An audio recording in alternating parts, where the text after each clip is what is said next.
Right, so UFC 297 went down yesterday. We have a brand new middleweight champion of the world. His name is Dricus du Plessis. He comes from South Africa, and he beat Sean Strickland in a very, very, very, very, very close fight. In fact, it was so close, he won it via split decision. So let's talk about it before we do. My name is Rahul J. Chan. This is the Battle Camp. Thank you very much for joining me. If you're new to the channel, please do consider subscribing. So look, man. The fight itself was quite entertaining, right? I enjoyed it. I watched it live and I didn't fall asleep. So that shows that I found it entertaining. But it wasn't really what I thought it was going to be. And when is it ever? But in my head, going into the fight, bloody, I got a hair in my eye or something. Going into the fight, I thought it would be a lot more brutal. I thought we'd see more telling blows, more power strikes that kind of put the opponent, the opposition, or whatever the right way of saying it is, that put the guy that gets hit hard in danger. But I didn't really feel at any point any of these guys were in danger of being stopped, right? What we saw was quite it was a tactical battle. And I suppose just going off of what these two were saying leading into the fight, that it wouldn't be so tactical and it would be more of a slugfest, really. For the record, I felt as though Sean Strickland won, right? I felt as though he definitely won the first round and the fifth round. And at the time of watching, and bearing in mind, I was watching it live, like I've just said, so it was 6 o'clock in the morning. I was lying in bed, wiping the sleep away from my eyes.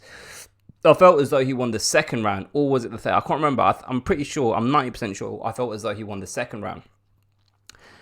Having said that, you can't argue with someone if they thought Sean Strickland won that round, if that makes sense. It was a very close round. In fact, it could have been one of those rounds that can potentially be scored a draw, which very rarely happens in this day and age. I think Sean Strickland definitely won the first and fifth. I think Dricus definitely won the fourth. And he definitely won either the second or the third. I can't remember which one I thought out of those two Sean Strickland won. But one of them was quite close out of the second and third. And one of them, Dricus, definitely won. I think that was the third. I think. Really, maybe I should have watched this back before I recorded. But ain't nobody got time for that. I think Sean Strickland was a little bit of a victim of his own success, right? Because in that first round, Dricus du Plessis was trying to land leg kicks, which Sean Strickland was checking. And Sean Strickland just seemed to be able to connect that jab at will. Like whenever he wanted, it was landing. And I feel as though as the fight progressed, Sean Strickland was just relying on that tool without factoring in Dricus du Plessis had made adjustments.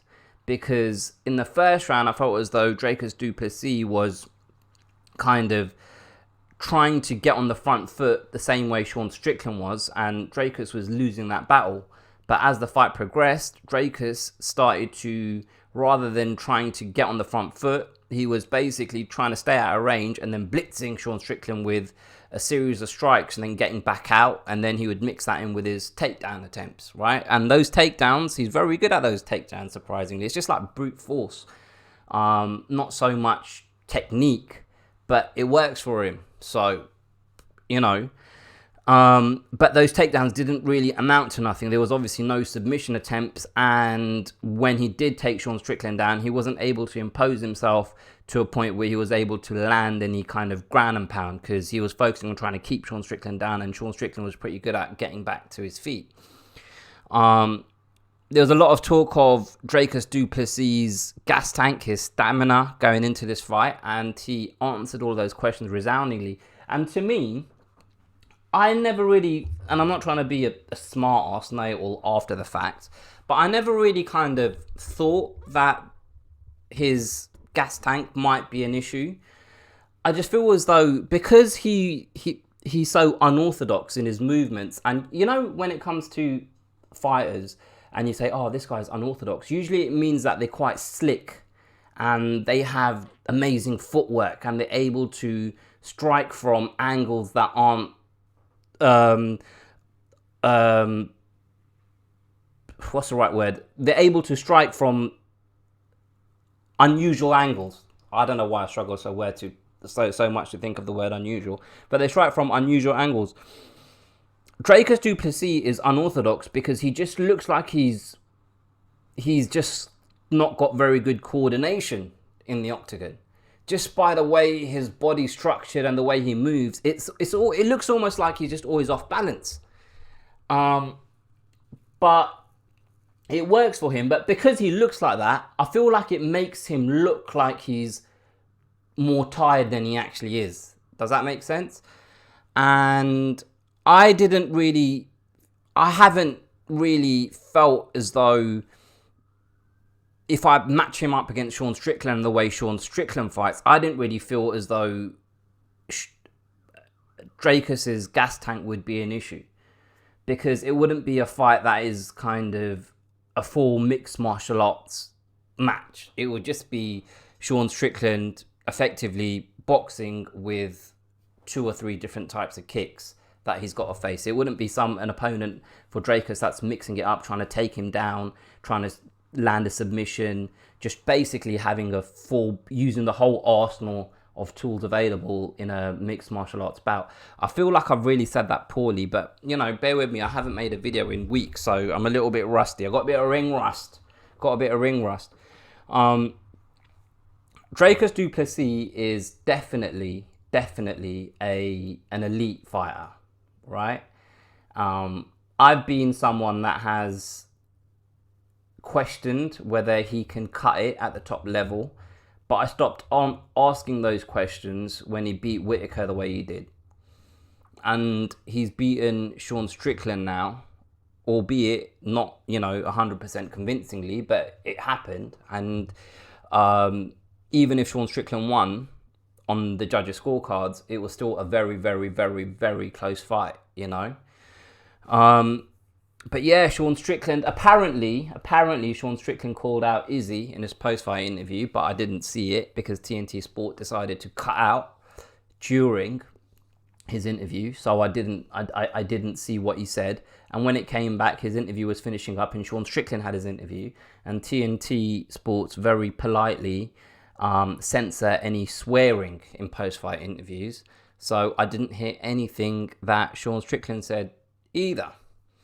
So, yeah, apparently du Plessis called out Izzy, and then I saw on Izzy's Instagram, he posted a video of him sparring. I can't remember whether it was like 2015, 2016, 2018, 2019, one of those years, but he was sparring in a gym and he crossed paths with Dricus du Plessis. And then he posted a video of him with that kind of face-to-face they had in the octagon. When him and Dricus du Plessis came face-to-face in the octagon. And I feel as though, going off of what Dana White said in the post-fight press conference, that this is the fight that they want to make to headline UFC 300. Hopefully, Dricus du Plessis is going to be ready, no injuries, and happy to fight. I think 300 is in April, so it's, 3-4 months' time, depending on when the date is. So, yeah, hopefully Sean Strickland will be wanting to turn around that quickly. But that's a fight that I genuinely would love to see. And I feel as though it has all of the bells and whistles you need for a main event, for an event of the magnitude of UFC 300, given the backstory and the beef and all of that stuff. The only other fight that I've seen on the card is Evloev and Arnold Allen.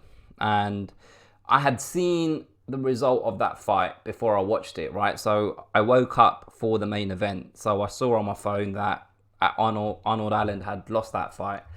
I was a bit disappointed, to be honest. When I watched it back, I was watching it in my head thinking that, all right, 29-28, I'm going to find a way to say that Arnold Allen won that fight. And I watched it and I couldn't find it. The first round was close, but I thought Evloev done enough to win that. Second round, Evloev won that. And then the third round, Allen won. And I don't know, man. I feel as though Arnold Allen, he didn't fight to the best of his abilities in this fight. I feel as though he was trying to get on the front foot and push Evloev back to negate the threat of a takedown. And in doing so, I feel as though he was, when I say he, Allen was rushing a lot. And he wasn't striking like I feel he knows he can.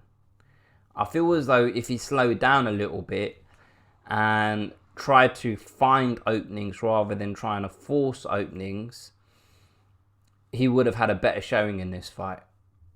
That's how I feel. It'd be interesting to see how he evaluates his performance, because I don't think he did himself justice in that fight. And I feel as though if they fought again and he adjusted his tactics a little bit, it would be a better night for Arnold Allen. But maybe I'm just saying that because I'm a fan of Allen and I wanted him to win. And I'm trying to find a way to comfort myself about the fact that he lost. By all accounts, it was quite a boring card, apparently. So I probably won't watch the rest of the fights.